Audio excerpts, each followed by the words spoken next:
Hello everyone, it's Cassie here. Welcome back for another Trinity Stamps video. Today we're going to be making a really cute little slimline and we're going to be doing some foiling. So let's talk about what we're using. This is the Witch's Brew. It's a brand new stamp set. It's got some cute little sentiments, the darling images. We've got matching dies for everything. We also have our Slimline Spooky Scene Builder, and I'm going to keep that all together while I die cut out, but that is super cool. And then we have our Shimmering Winds foil plate.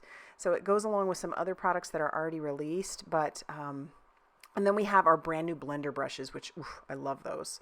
We've got some foil. We have our machine, which is the Glimmer hot foil system by Spellbinders. I'm going to go ahead and turn that on and wait for that to start getting ready. And while that's heating up, we're going to start cutting out our foil. It doesn't bother me, or it's not a big deal to go ahead and put your plate on top of your system while it's heating up. It's not going to hurt it. It's not going to overheat it. It'll be fine. And while we wait for that to heat up, I'll run that Slimline Spooky Scene Builder through the die cutting machine. We've got all those pieces die cut out. I'll move those off to the side. You'll see that my light has turned on, so I'm going to hit the timer button. That's going to blink, and when that stops blinking, it will be ready to foil. I'm using the Opal Glimmer foil. This one is hard to see, which is the shiny side, which is the pretty side, which is the foiling side. And you definitely want to make sure you get that right. So what I try and tell myself is just to make sure that you keep it all down, because the pretty side's always on the outside of these rolls. So I'm just keeping everything down on my quick trimmer, and I'm just using the little blade that comes with it for cutting the foil and the little thing that lines it all up. So I've kept everything down. I measured my plate. You'll see that my timer button has stopped blinking. It does have an automatic shutoff switch if you sit there long enough, which is a great safety feature, but you definitely want to work quick enough so that it doesn't do that. So I'm going to cut down my foil, keeping everything down the way that it was. I'm going to stick this down on top of my foiling plate, pop that out before I put my paper down, and then I'll put my paper down, which is my Slimline paper that measures 4 inches by 8.5 inches, and then I'll grab my plates and slowly run this through my die cutting machine. And then you'll see what that looks like. I'll put all that stuff back, and then I'll peel away my foil and take a look at that. It's really pretty. We're going to make it pop even more by using some inks. So I'll put everything away, make sure everything cools down, and then we're going to bring in some inks. So I'm using the Electropop. I don't even know if these babies are available anymore, but I'm going to use these. If you are careful and you don't like rub really hard, you can do actually quite a few techniques over your foiling. I did rub a little hard down there at the bottom. You'll see it did kind of pull some of that foiling away. But if you're careful, and I will say these brushes are incredibly soft. These brand new blender buddies are super soft. And they work great. They grab lots of color. So all the colors that I'm using, that first one was Orange Glow, then we used Loud Lime, and this next one is Screamin' Green. I'm actually going to have a color for every one of my color families. So I had one for orange, one for yellow, I have one for green, and then I'm just going to keep blending this color right over the top. Like I said, if you're careful, you can blend right over your foiling. Thankfully, Miles didn't come in any sooner while we were working with the foiling plates. That always worries me. I just try to make sure they're out of the way and not interested at all if I've got my hot plate going. All right, I'm going to bring in another blender buddy, and we're going to use some black soot on the edges. It'll just kind of subdue everything. You'll notice I'm not doing the best job of blending that black on there. I'm getting some brush lines. That's technically my own fault because I am not starting on the glass mat too well. I'm just kind of blending it right onto the edge. I'm not worried about it. I'm going to bring in those colors again, and we're just going to blend that out a little bit. And plus I'm going to need to bring in a Slimline die to cut everything down. But I'm not worried about it. This is all my background, so it wasn't intentional, but I certainly wasn't careful, if that makes any sense.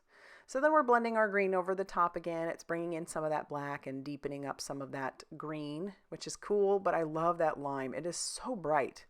Or I guess that one's the Screamin' Green. And I love the lime. Even though it's more of a yellow, it's super pretty, super pretty. So like I said, we're just blending. You'll notice that by blending that color over the top of the foil, it's kind of making the foil look that same color. Don't worry, we'll take care of that as well. But we'll work in our last color, which is that Orange Glow. And then I'm just going to take a microfiber cloth. You'll see I blended a little too hard down there. And I'm just going to slightly buff away the color that is on top of the foil. And there you go. It looks pretty good.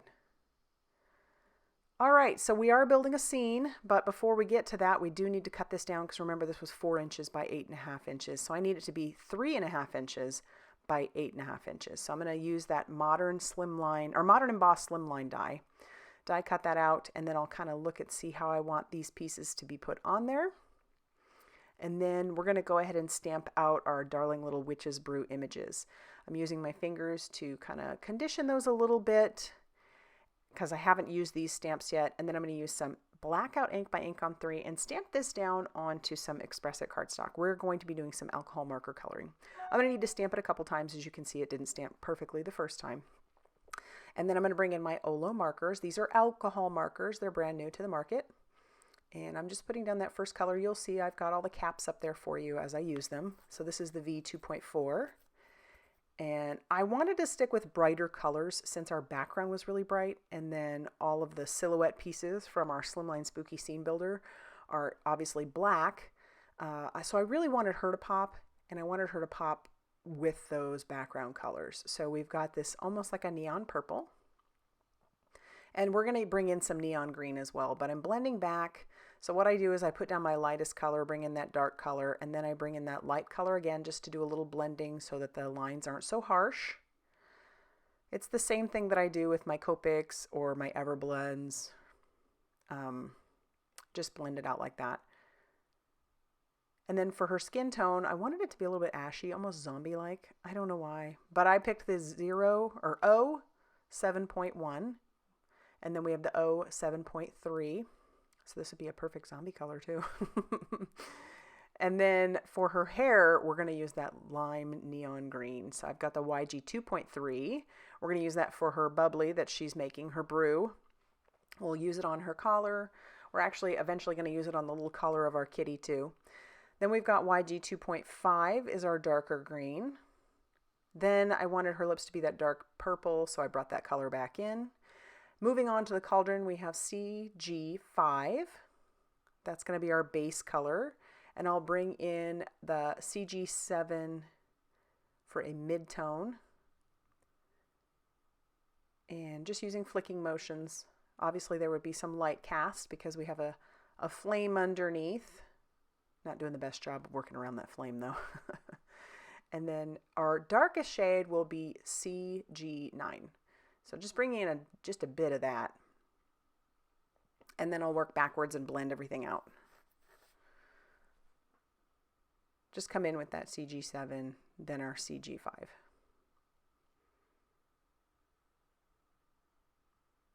All right, then we're going to use those same colors for our little kitty.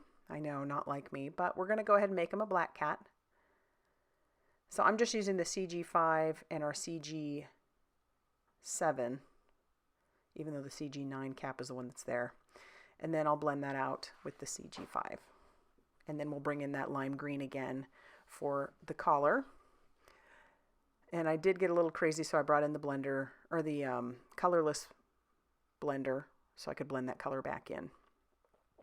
All right, bringing in those matching dies, we'll tack those down with a little bit of mint tape, run that through our die cutting machine, and then we can start building our scene after I do a little splatter. Because I used that purple, I wanted to bring in some purple in the background. So I have a shimmery purple paint, and I added a little water, splattered that on our background, and I'm going to use a little bit of it to color on our witch herself. And this will just add a little bit of shimmer. And because I'm not using a ton of water, it's okay to color on top of this. It's not like you could watercolor on this paper per se, but because I'm hardly using any water and just kind of blending that out, it's not going to pill the paper any. So just keep that in mind. You can add little accents of paint here and there if that's something that you want to do. I like to do that from time to time, usually with the shimmer paints, but check it out. It's got some nice shimmer to it. And then I'll show you on our background. Almost looks black there, but I promise you in real life it is a pretty purple. All right, now building our scene. We'll use our Crafty Gluefriend, and we're going to tack everything down onto our base.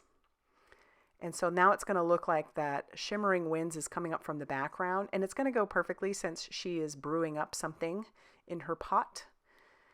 And then we'll just tack down our trees.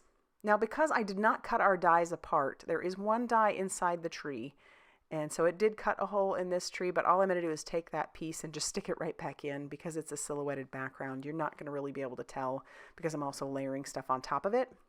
But just be aware, I didn't cut everything apart only because there really was no need. I knew I was going to cut it all out of black, and they're pieced together pretty well on there, minus the one. I mean, you could just cut that out of there, but I didn't because I thought, I'll just glue it back in. And then I've got all the rest of my pieces in my tidy tray, so I'll just pick some of those out. I'm going to put some of the tombstones down. We're going to use those big mounds like they are some ground, and they'll just kind of stand out a little bit.